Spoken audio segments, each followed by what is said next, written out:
Welcome to our deep dive. Today we'll be looking at this book, Accelerate, subtitle, Building and Scaling High-Performing Technology Organizations. Yeah. And it's a book that says it knows how to make tech organizations thrive. It's full of research and data. But, and this is interesting, its findings are often resisted in the real world. Yeah. So today we're going to go on a mission to understand why. Okay. Why do so many businesses cling to outdated practices? Right. Well, what's fascinating is that, this book accelerates. It Yeah. doesn't offer any of that, feel-good, motivational fluff. Yeah. It's a framework for software delivery and performance based on hard data, Right. thousands of companies, and it challenges a lot of that conventional wisdom. Okay, so let's unpack this. The book talks about 4 key metrics for measuring software delivery performance. Yeah. Lead time, deployment frequency, time to restore service, and change failure rate. And these might sound a little technical, but they're really about Right. how quickly and reliably you can get software changes, new features, bug fixes into the hands of users. Into the hands of users. Yeah. And here's, I think, the really surprising finding. Yeah. The high-performing organizations, they excel in all 4 of these metrics. At the same time. They don't have to sacrifice stability for speed or vice versa. You got it. So it blows apart this myth Exactly. that you have to choose, deliver quickly or deliver reliably. Yeah. So you're saying it's not a trade-off, it's about achieving both. Yeah, that's a pretty bold claim. It is a bold claim. So what evidence is there? Well, they looked at data from over 2,000 organizations. Wow. And those who were in the high-performing group, Yeah. they had way lower change failure rates, Okay. even though they were deploying more frequently. See, that's what's so surprising. Most companies would think, well, if we're pushing out updates more often, Right. more errors. Of course, more errors. Yeah. But it turns out when you focus on quality from the beginning Yeah. and you automate all that testing, you actually reduce the risk. Okay, so it's not just about speed. It's about It's about building the system right. a system that supports it. Yeah. Yeah, that's it. So this really challenges the old way of thinking about software where it's like big releases infrequently. It's bang releases. And this is saying no. Smaller, more It often. reminds me of this story in the book about the Apple Lisa team. Oh, yeah. Managers were trying to measure programmer productivity by counting lines of code. Ah, yes. Classic mistake. Activity versus progress. Exactly. So it incentivized developers to write more code even if it wasn't needed. Loaded software. Loaded software, yeah. And ultimately, a product that failed Right. It's a perfect example. of clinging to those old metrics, yeah. Exactly. Because I've got these 4 metrics. But the book goes deeper. Much deeper. Organizational culture plays a huge role in software delivery. It's a huge part of the story, yeah. So tell me about this. Okay, so in Accelerate, they talk about Westrom's typology of organizational culture. It's these 3 types: generative, bureaucratic, and pathological. And the research shows clear link between culture and performance. Okay, so it's not just the tools, it's the people and how they're working together. Yeah. So tell me more about these different cultures. Like what makes a generative culture different? Okay, so generative cultures, they have a lot of trust. Information flows well, and people are willing to learn from their mistakes. Okay. It's this kind of environment where innovation can flourish, Right. teams can adapt. That sounds pretty idyllic, but where do most companies fall? Well, a lot of companies are more bureaucratic or even pathological, unfortunately. Okay. So in bureaucratic cultures, rules and hierarchies stifle communication. Okay. Information gets trapped, and people are afraid to make mistakes. Right. And then pathological cultures, that's even worse. Even worse, yeah. Low trust, fear, and blame. Information is like a weapon Right. that's toxic. So if a company wants to improve, they got to start with their culture. Culture is key. Absolutely. And this is where things get really interesting. Yeah. Because Accelerate doesn't just describe these cultures. Right. It actually gives you steps It gives you concrete steps, of how to shift, how to actually change it. to be more generative. Mm-hmm. But even with those steps, lots of companies struggle to change. They do. Why is that? That's the million-dollar question, right? It is. And I think a big part of it is this, fundamental shift in mindset. Yeah. Okay.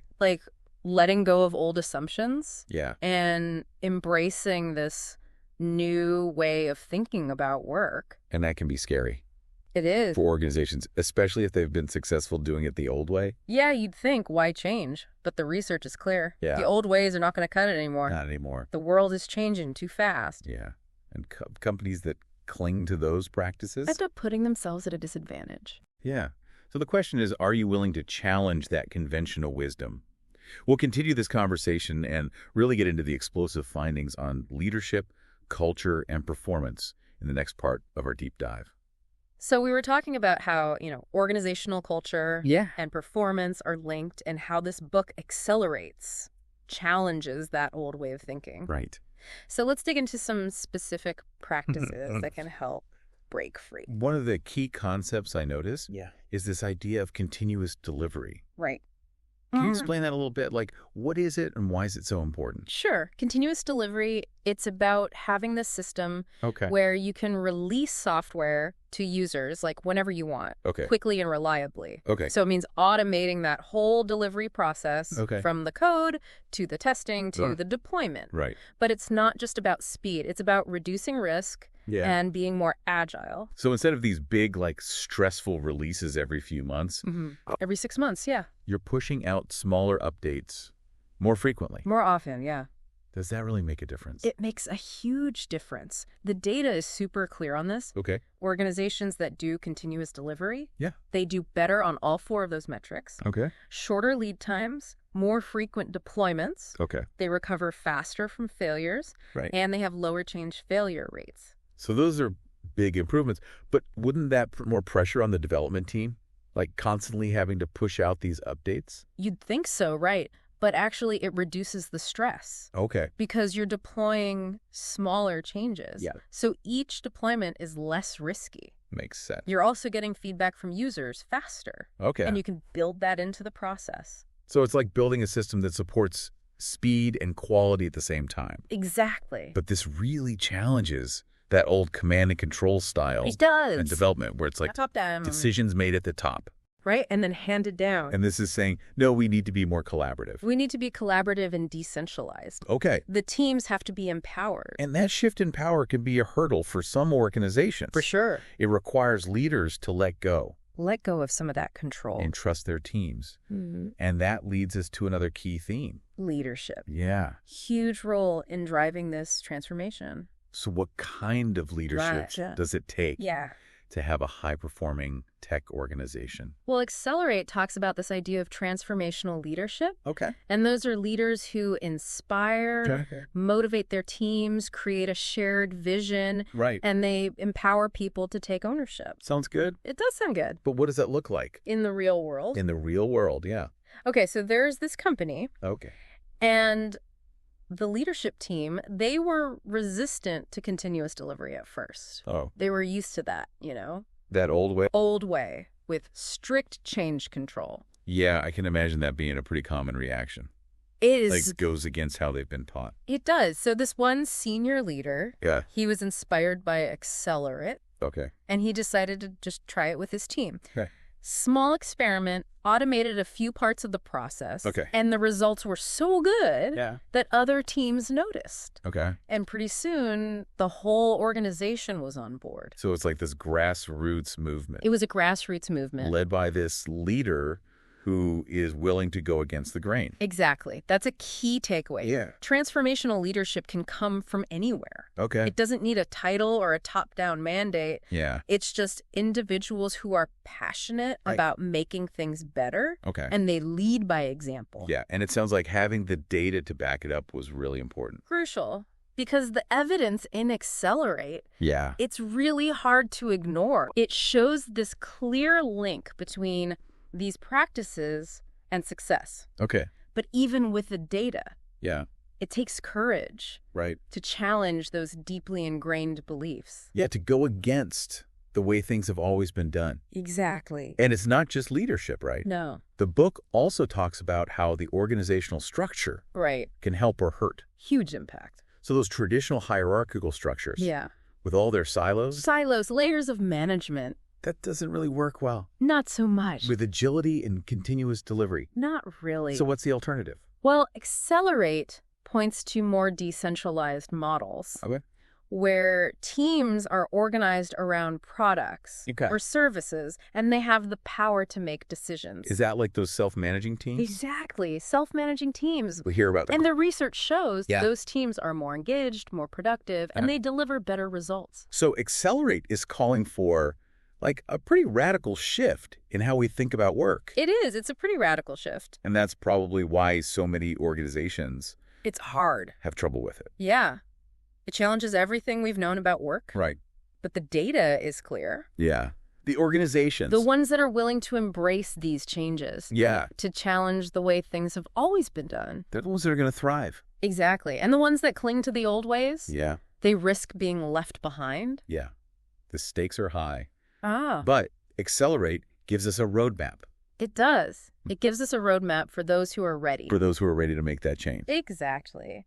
And in the last part of our deep dive, we're going to look at some companies that have actually done this. Okay. And the amazing results they got. We've been talking about a lot of these, pretty big ideas from Accelerate Yeah. that really challenge, like, the way a lot of companies think about software and how organizations perform. Yeah. But it's one thing to talk about these concepts. Right. It's another thing to see them in action. Absolutely. And that's what's so great about the case studies. Yeah. They show how this stuff actually works. So let's get into some of those examples. Okay. Any stories that stand out to you? There's one about ING, Netherlands, Okay.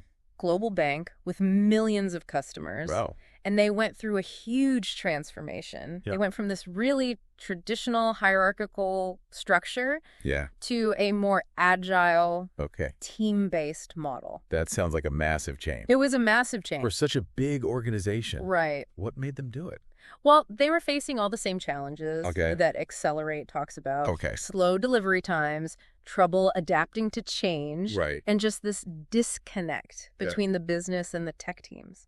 They realized the old way wasn't working. Not working anymore. So how do they do it? How do they make such a big shift? They started using this model with teams organized into what they call tribes. Tribes. Okay. Cross-functional teams responsible for a specific product or service from beginning to end. So instead of having like separate departments for everything? Development, testing, operations, all separate. Yeah. They have these integrated teams that can move faster. Makes sense. And then within each tribe, Yeah. they have smaller teams called squads, Okay.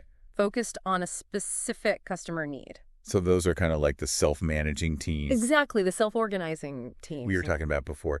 And does Accelerate talk about how those teams actually work? It does. So, for example, ING gives their squads a lot of power Okay. to make decisions. Okay. They have a lot of autonomy, and they're trusted to do what's best Yeah. for the customer. That's so different from like that old top-down style of management. It is. Where the boss tells everyone what to do. Right. And the book really emphasizes how important trust is. You have to trust your teams. Yeah. Let them experiment, take risks, and learn from their mistakes. But that can be really hard for some leaders. I know. It's tough to let go of that control. Yeah, because it goes against everything they've learned about being a manager.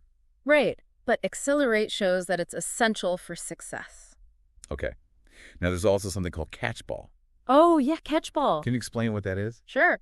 It's this communication framework. Okay. It's all about collaboration and making sure everyone's on the same page. Okay. So it's how teams work together. Yeah. To define goals, solve problems, and make decisions. It's not just about orders coming from the top. No, it's about building understanding Okay. and alignment. That makes sense.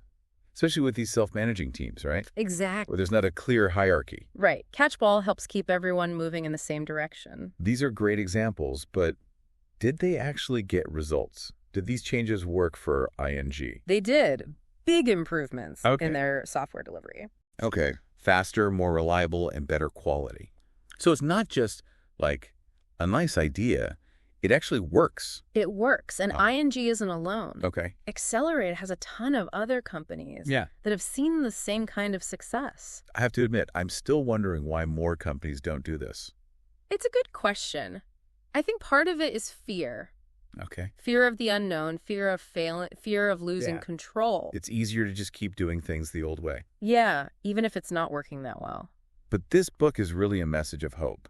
It is. It shows that change is possible, Yeah. and the rewards are huge Yeah. for those who are willing to try, It's really a call to action for everyone to step up, to Yeah. challenge how things have always been done. and make things better. Exactly. This has been a fantastic deep dive. It has. And Accelerate is a book I think everyone should read. For sure. Leaders, managers, tech people, everyone. Absolutely. Its insights are so powerful, Yeah. and it's a message we need to hear right now. The future belongs to those who are willing to accelerate. Absolutely. Thanks for joining us on this deep dive.